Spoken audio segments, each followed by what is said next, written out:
हो सकता है कल जब तुम उठो तुम्हारा करियर, तुम्हारा बिजनेस सब कुछ उलट जाए, यानी कि ख़त्म हो जाए। आप सबको पता है पाकिस्तान और इंडिया के दरमियान टेंशन चल रही है, अभी इनिशियल स्टेज की वॉर चल रही है। कभी ड्रोन हमले, कभी एयर स्ट्राइक और बहुत कुछ। ये सब कुछ फेक न्यूज़ नहीं है, ये एक रियलिटी है। अगर तुम फ्रीलांसर, एंटरप्रेन्योर, बिजनेसमैन या एक नॉर्मल इंसान हो तो ये वीडियो तुम्हारे लिए बहुत इंपॉर्टेंट है। सबसे पहले हम इसमें डिस्कस करेंगे कि वॉर आपकी लाइफ को कैसे इम्पेक्ट करेगी और वॉर की कितनी स्टेजेस होती हैं और हम किस स्टेज पे हैं और हम इससे कैसे सर्वाइव कर सकते हैं। सबसे पहला इम्पैक्ट दोनों कंट्रीज़ की रुपी की वैल्यू पे होगा। दोनों कंट्रीज़ की रुपी की वैल्यू गिरना स्टार्ट हो जाएगी और काफ़ी हद तक गिर जाएगी। और इसके बाद इम्पैक्ट आपकी इंपोर्ट पे होगा। इंपोर्टेड सारी चीज़ों की कॉस्ट बहुत ज़्यादा इंक्रीज़ हो जाएगी।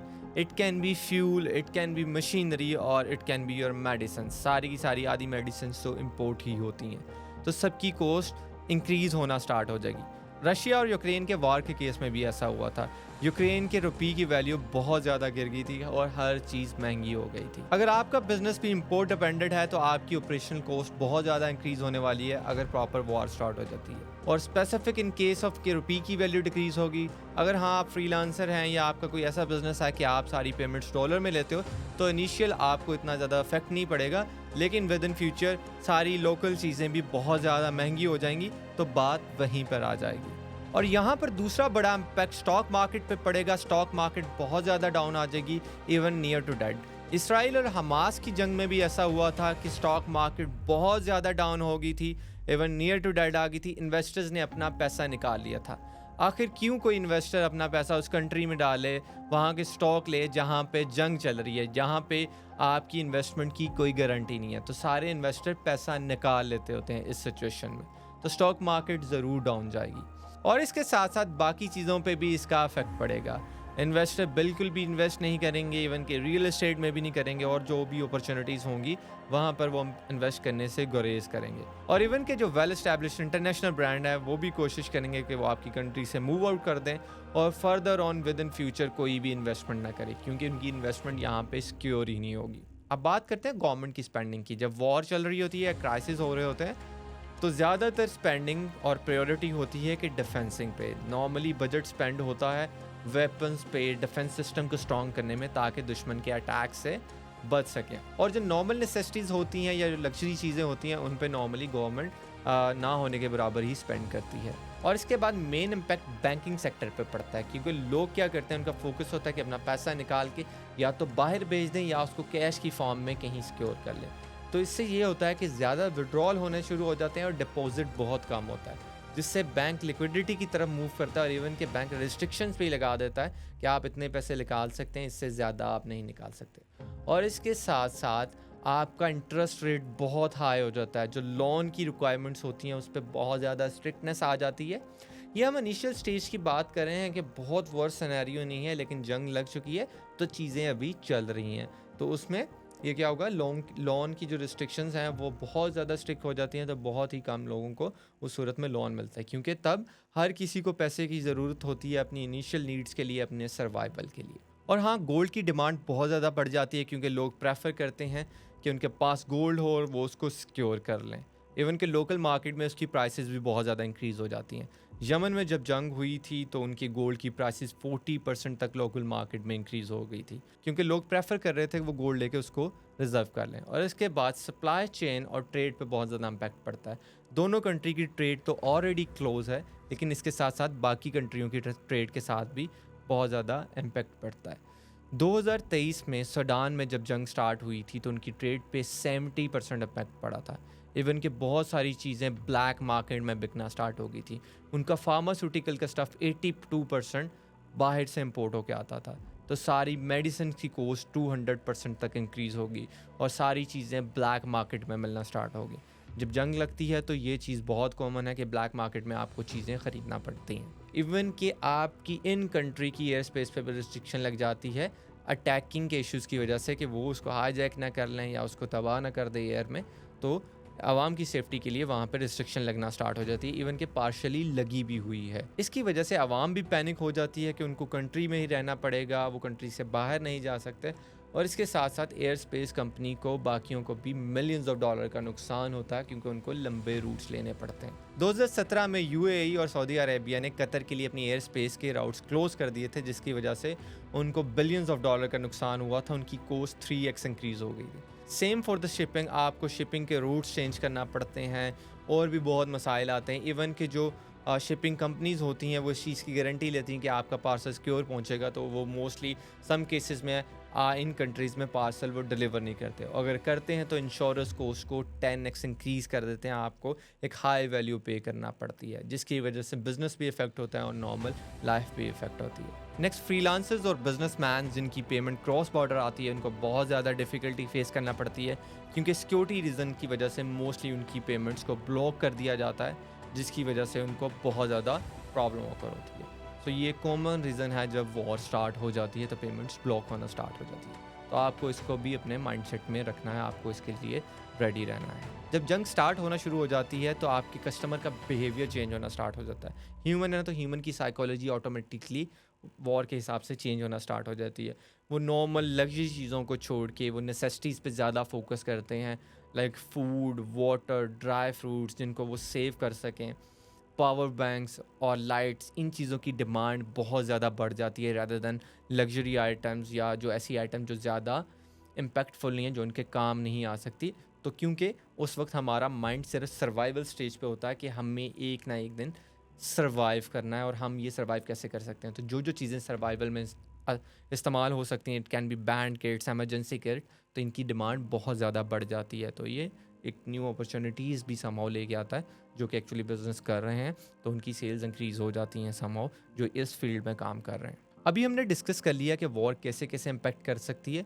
अब हम डिस्कस करते हैं कि वॉर की कौन सी स्टेजेस हैं और आप इसको कैसे सर्वाइव कर सकते हो। अब रियलिटी के समझो, वॉर का ये मतलब नहीं कि आज वॉर स्टार्ट हुई है तो एक हफ्ते बाद पूरी की पूरी कंट्री तबाह हो जाए। वॉर में भी स्टेजेस होती हैं। जैसे पाकिस्तान और इंडिया में आज से 2 हफ्ते पहले चल जाएं तो बिल्डअप चल रहा था, टेंशन बिल्डअप चल रहा था कि सिर्फ बातें हो रही थी कि हमला करेंगे या हम इसको इस पे देखेंगे, जो अटैक हुआ है इसको वेरीफाई करेंगे और पाकिस्तान और इंडिया के दरमियान जंग लगेगी। तो अभी सिर्फ न्यूज़ आ रही थी, तो कोई ऐसा माइनर अटैक भी नहीं हुआ था, कुछ भी नहीं हुआ था। तो ये थी टेंशन बिल्डअप कि सिर्फ बातें चल रही हैं, अभी इस पर गौर किया जा रहा है, सिर्फ न्यूज़ आ रही हैं। ये पहली स्टेज जो हम देख चुके हैं ऑलरेडी। अब हम बात करते हैं सेकंड स्टेज के बारे में, active engagement. Actually right now हम इसी स्टेज में हैं। इसमें लिमिटेड अटैक होता है, लाइक बेसिक से वो निशान देते हैं कि जंग स्टार्ट होने वाली है। इट कैन बी कि वो ड्रोन्स भेज देते हैं या फिर वो छोटा मोटा एक हमला कर देते हैं। एक लिमिटेड लेवल का अटैक होता है। आपको सिर्फ अलार्म किया जाता है कि आप रेडी हो जाएं कि जंग स्टार्ट होने वाली है। LOC पे फायरिंग स्टार्ट होना शुरू हो जाती है। तो it can be like alarming situation जिस स्टेज में राइट नाउ अभी हम हैं। ड्रोन्स हमले हो रहे हैं, फाइटर जेट आपस में लड़ रहे हैं, LOC पे फायरिंग हो रही है। तो अभी हम सेकंड स्टेज में है। ये इनिशियल स्टेज है, अभी वर्स्ट कंडीशन आ ही नहीं है, वर्स्ट कंडीशन आ सकती है। So I will like pray like कि ऐसी कंडीशन ना ही आए तो अच्छा है। थर्ड स्टेज है एस्केलेशन स्टेज, यानी कि नेशनल वाइड इसका इम्पैक्ट पड़ता है। इसका मतलब है कि वॉर स्टार्ट हो चुकी है, वर्स्ट कंडीशन में आ गई है, बहुत ज़्यादा वर्स्ट नहीं हुई लेकिन वर्स्ट कंडीशन में आ गई है। ब्लास्ट होना शुरू हो गए हैं, शहर में ब्लैकआउट होना स्टार्ट हो गया है, इंटरनेट कट हो गया है, सिग्नल्स ऑफ हो जाते हैं, कभी ऑन हो जाते हैं, जगह जगह डिफरेंट मेन मुकाम पे ब्लास्टिंग होना स्टार्ट हो गई है। सो अभी हम इस स्टेज पर नहीं आए हैं, ये थर्ड एस्केलेशन स्टेज है। अब बात करते हैं फोर्थ स्टेज के बारे में। ये है कोलैप्स, यानी कि चीज़ें बहुत ज़्यादा ख़राब हो गई हैं।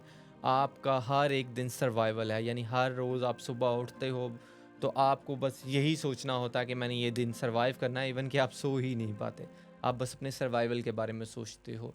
हर जगह अटैक हो रहे होते हैं, चीज़ें तबाह हो रही होती हैं। इवन कि हॉस्पिटल्स अवेलेबल नहीं होते, शेल्टर होम्स अवेलेबल नहीं होते। अगर आपको कहीं से मदद आ रही होती है तो वो आपके लाइक नेबर कंट्रीज से, जो जिनके साथ आपके अच्छे ताल्लुकात हैं, वहाँ से जो NGOs आ रहे हैं वो आपके लिए खाना आपको प्रोवाइड करें। इसकी बड़ी एग्जांपल फ़लस्तीन है कि बहुत सारी चीज़ें तबाह हो चुकी हैं, NGOs बस खाना प्रोवाइड कर रहे हैं, लाइक कम लोग बचे हैं। सो ये इस स्टेज में आ जाता है। तो ये बहुत वर्स्ट स्टेज है। अब फिफ्थ स्टेज है रिकवरी स्टेज। ओके, ये हर कंट्री पे नॉर्मली आती ही है। इसकी सबसे बड़ी एग्जांपल है जापान की एग्जांपल तो आपने सुनी होगी ना, हिरोशिमा नागासाकी, वहाँ पे न्यूक्लियर बॉम्ब हुआ था। तो लेकिन जापान ने अपने आप को रीबिल्ड कर लिया। अब ये स्टेज होती है जिसमें आप अपने आप को रीबिल्ड करना स्टार्ट कर देते हो, बाकी कंट्रीज़ आके जंग को रुकवा देती हैं, ठीक है, और आप अपनी आहिस्ता आहिस्ता अपने आप को रीबिल्ड करते हो। लेकिन इसमें रीबिल्डिंग में आपको इवन के 50-100 साल ही लग जाते हैं, ठीक है। सो इसमें न्यू अपॉर्चुनिटीज़ आती हैं, नए लोग होते हैं, लेकिन इसमें स्टार्ट से स्टार्ट किया जाता है, एक न्यू बिगनिंग ली जाती है, हर चीज़ दोबारा रीबिल्ड की जाती है, बहुत ज़्यादा अपॉर्चुनिटीज़ आती हैं बिज़नेस के लिए और ग्रो करने के मौके भी आते हैं। लेकिन तब क्या फ़ायदा जब चीज़ें इतनी वर्स चली जाती हैं। इन शॉर्ट आपके बच्चे ही इस स्टेज में अगर वो सर्वाइव करते हैं तो वो इसमें अपना रोल प्ले करते हैं कंट्री को दोबारा बिल्ड अप करने में। अब हम बात कर सकते हैं कि हम बेसिक सर्वाइवल कैसे कर सकते हैं अगर जंग स्टार्ट हो जाती है, ठीक है, एंड सेकंड स्टेज पर है तो हम उसको कैसे सर्वाइव कर सकते हैं। बेसिक कौन कौन सी चीज़ें हैं जो कि हमारी लाइफ पे इम्पेक्ट करेंगी हमारे सर्वाइवल के लिए। सर्वाइवल पॉइंट से पहले मैं आप लोगों को बता दूं कि मेरी दुआ यही है कि ये चीज़ें जंग ना ही लगे और लाइफ जैसी हमारी चल रही थी ऐसी चलती रहे और हम कंटिन्यूस अपने बिज़नेस को ग्रो करते जाएं। मैं आप सबको बता दूं कि मैंने एक एंटरप्रेन्योरशिप कम्युनिटी बनाई थी जहां मैं लाइव सेशंस में आके हाई इनकम स्किल, कोई भी ऐसे स्किल जहाँ से आप 10 से 20 लाख कमा सकते हैं, how to start a first profitable business, ये सिखाता हूँ लाइव सेशंस में आके। And right now it's totally free. अगर आप कम्युनिटी को ज्वाइन करना चाहते हैं, ये वेबसाइट का लिंक है, यहाँ से जाके आप इजीली ज्वाइन डिस्कॉर्ड नाउ के बटन पे क्लिक करके ज्वाइन कर सकते हैं। तो मेरी आप सबसे भी रिक्वेस्ट यही है, डजेंट मैटर आप इंडियन है पाकिस्तानी, आप प्लीज़ कोशिश करें कि पीस रहे कंपेन चलाएँ कि पीस की campaign, we don't want a war. अब बात करते हैं सर्वाइवल स्टेज के बारे में। अगर तो आप एंटरप्रेन्योर हैं, लाइक हम इनिशियल स्टेज में है वॉर के, तो लाइक सब कुछ सेट है, कारोबार चल रहे हैं, आप कोशिश करें अपनी कॉस्ट को कट करने की। लाइक आपको लग रहा है कि वॉर स्टार्ट हो जाएगी, तो आप ये कर सकते हैं, आप अपनी कॉस्ट कटिंग की तरफ फोकस करें, ठीक है। अगर कहीं एक्स्ट्रा कॉस्ट लग रही है तो आप उसको रिमूव करें। It can be your subscription, it can be your software, जहाँ पे एक्स्ट्रा कॉस्ट जा रही है, अपना पैसा बचाएं जितना आप पैसा बचा सकते हैं।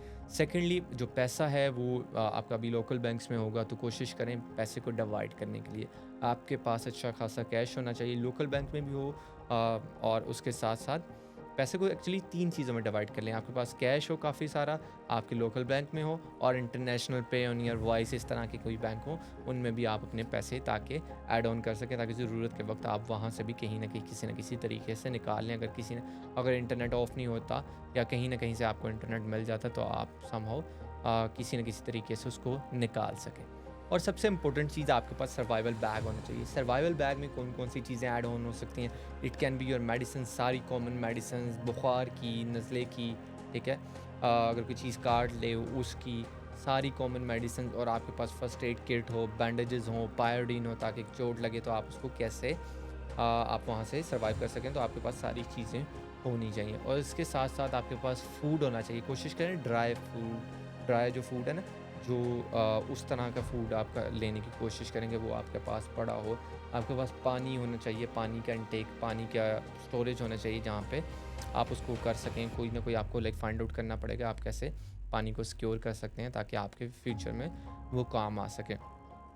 पावर बैंक्स लें, और इवन के सोलर वाले पावर बैंक्स लें ताकि वो धूप से चार्ज हो सके। मैं तो रिकमेंड करता हूँ, अगर आप फ्रीलांसिंग करें या कोई बिज़नेस करें या वैसे भी, आप मिनी जनरेटर्स ले लें ताकि आपका काम चलता रहे। एटलीस्ट जब तक पेट्रोल मिल रहा है तो आपके पास मिनी जनरेटर हो, तो आपकी बेसिक नीड इलेक्ट्रिसिटी को पूरा कर लें।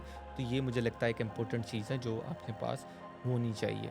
इवन कि बैटरीज भी होनी चाहिए, बैटरीज काम आ जाती हैं मल्टीपल पर्पसेस के लिए, तो मिनी बैटरीज आप ऑर्डर करके उनको अपने पास सिक्योर ऑन कर सकते हैं। और हाँ, गूगल मैप को आप ऑफलाइन डाउनलोड कर लें, ये काफ़ी यूज़फुल है, क्योंकि ऑनलाइन तो इंटरनेट तो चलेगा नहीं, आप ऑफलाइन डाउनलोड कर लें ताकि आपको पता हो कि कौन कौन सी लोकेशन कहाँ पे है, हॉस्पिटल कहाँ पे मिलेगा, ट्रक शॉप कहाँ पे मिलेगी, चीज़ें आपको कहाँ पे मिलेंगी, शेल्टर आपको कहाँ से मिलेगा। ऑफलाइन मैप आप ज़रूर प्लीज़ डाउनलोड कर लें। और उसके साथ साथ आपके पास एक एमरजेंसी प्लान भी होना चाहिए। अगर आप अपनी फैमिली से बिछड़ जाते हैं तो डिफरेंट जगह से आना, तो आप कहाँ पे मिलेंगे। इट कैन बी शेल्टर, ये कोई एनजीओ की प्लेस हो सकती है, it can be your home, या आपकी बेसमेंट हो सकती है, ठीक है। अगर आपके पास बेसमेंट है या ऑलरेडी कोई शेल्टर होम है तो वेल एंड गुड, अगर आप बना सकते हैं, इतने आपके पास रिसोर्सेज हैं, आई वुड रिकमेंड कि कोई शेल्टर होम डाउन बेसमेंट में आप बना लें ताकि आप कुछ ना कुछ तो अपने आप को सिक्योर पर कर पाएँ। कंक्रीट से बना लें या किस जो भी बेस्ट वे है बनाने का, उसके थ्रू आप उस पर वर्कआउट कर सकते हैं। और थर्ड चीज़ जो मैं आपको कहना चाहूँगा, first aid kit. First aid kit तो ले लेंगे आप, लेकिन उसको यूज़ करना आपको आना चाहिए, एक बेसिक नेसेसिटी है, ठीक है? फ़र्स्ट एड को कैसे यूज़ करना है, कैसे सर्वाइवल कर सकते हैं, जो बेसिक अगर चोट लग जाए तो आप क्या-क्या, सर पे चोट लग जाए तो आप क्या कर सकते हो, तो बेसिक नॉलेज आप लें, कंटेंट कंज़्यूम करें, ठीक है? कंटेंट कंज़्यूम करेंगे तो एटलीस्ट आपको आइडिया तो होना शुरू हो जाएगा ना, ये है। अगर आपको ड्राइव नहीं करना आता तो ड्राइविंग की भी थोड़ी-सी देख लें। तो मल्टीपल जो चीज़ें कॉमन हैं जो फेस हो सकती हैं, खुद थोड़ा-सा दिमाग लगाएँ, आपके माइंड में आ जाएँगे, उनको उन पे थोड़ा-सा रिसर्च करें, ठीक है? आप बेशक प्रैक्टिकली नहीं कर सकते, लेकिन थोड़ा-सा रिसर्च करें ताकि आप वेल प्रिपेयर्ड रहें। देखिए, जो चीज़ें मैं बता रहा हूँ ये आपको बचा नहीं देंगी, बस ये है कि सर्वाइवल रेट इंक्रीज़ हो जाएगा। मेरी तो यही दुआ है कि ना जंग हो, कुछ भी ऐसा ना हो, कुछ भी हमें ऐसा फेस ना करना पड़े। दोनों कंट्रीज़ के लिए बहुत बड़ी मुश्किल हो जाएगी, ये पूरी ह्यूमैनिटी की हार होती है, तो ना ही हो तो ऐसा अच्छा है। और हाँ, एक इम्पॉर्टेंट चीज़, फेक न्यूज़ से अवॉइड करें। बहुत ज़्यादा जब इस तरह के सिनेरियो होते हैं, बहुत ज़्यादा फेक न्यूज़ेज़ आ रही होती हैं। कोशिश करें उनको वेरीफ़ाई करें, और वेरीफ़ाई भी 3-4 सोर्सेज़ करें। आपकी जो ऑफ़िशियल वेबसाइट्स हैं या आपकी ऑफ़िशियल कोई नेटवर्क है, वहाँ से इसको वेरीफ़ाई करवाएँ, क्योंकि फेक न्यूज़ेज़ बहुत ज़्यादा लोग फैलाते हैं, तो इनसे आपको अवॉइड करना है। और अगर जंग लग ही जाती है तो हर कंट्री की अपनी सिविल फ़ोर्सेस होती हैं, अपनी लाइक डिज़ास्टर मैनेजमेंट फ़ोर्सेस होती हैं, तो कोशिश करें उनके साथ कांटेक्ट में रहें, उनका नंबर आपके पास हो, ताकि आपको पता हो कहाँ पे शेल्टर होम होंगे, वो आपको प्रॉपर गाइड करेंगे ना, तो आप उनकी न्यूज़ अपडेट्स पढ़ते रहें ताकि आपको आइडिया होता रहे आप क्या-क्या नेक्स्ट स्टेप लेते हैं, क्योंकि गवर्नमेंट पूरी कोशिश करती है जब वॉर होती है, ताकि अपनी सारी आवाम को वो नोटिफाई करें कि वो ये कर सकते हैं, ये नहीं कर सकते, सेफ्टी मेजर्स वो भी निकालते हैं। आप इन चीज़ों से अप टू डेट रहें और उनकी सारी बातें मानें, क्योंकि वो दे आर द प्रोफेशनल, उनको पता है कि कैसी चीज़ें वर्कआउट करती हैं। और नॉर्मली जब जंग शंग लग जाती है तो कोशिश करें, वायरसेस के काफ़ी ज़्यादा लाइक चांसेस होते हैं, कोशिश करें जो भी चीज़ खाएं उसको लाइक प्रॉपर साफ़ हो, ठीक है? अब वायरस ना हो, अगर पानी पी रहे हैं तो उसको बॉयल कर लें। So what's the best way, आप जो भी चीज़ बेस्ट वे है आप उसको उस तरह करें ताकि आप वायरसेस से अपने आप को बचा सकें। एट लास्ट मैं यही कहना चाहता हूँ, अगर जंग होती है तो ये सिर्फ पाकिस्तान और इंडिया का मसला नहीं है, ये पूरी ह्यूमैनिटी का मसला है। दोनों कंट्रीज तबाह होंगी क्योंकि दोनों न्यूक्लियर पावर है। So I need your help. मैं चाहता हूँ, मैं आपसे रिक्वेस्ट करता हूँ कि ये हैशटैग को वायरल करें, स्टॉप द वॉर, ताकि हम इस जंग को रोक सकें और एक अच्छी लाइफ गुजार सकें। और हाँ, अगर आप कम्युनिटी में ज्वाइन होना चाहते हैं तो कमेंट में स्टॉप द वॉर लिखें और ट्विटर पे जाके इस हैशटैग को वायरल करें। मैं आपको अपनी कम्युनिटी में भी ऐड ऑन कर दूँगा। Thank you so much.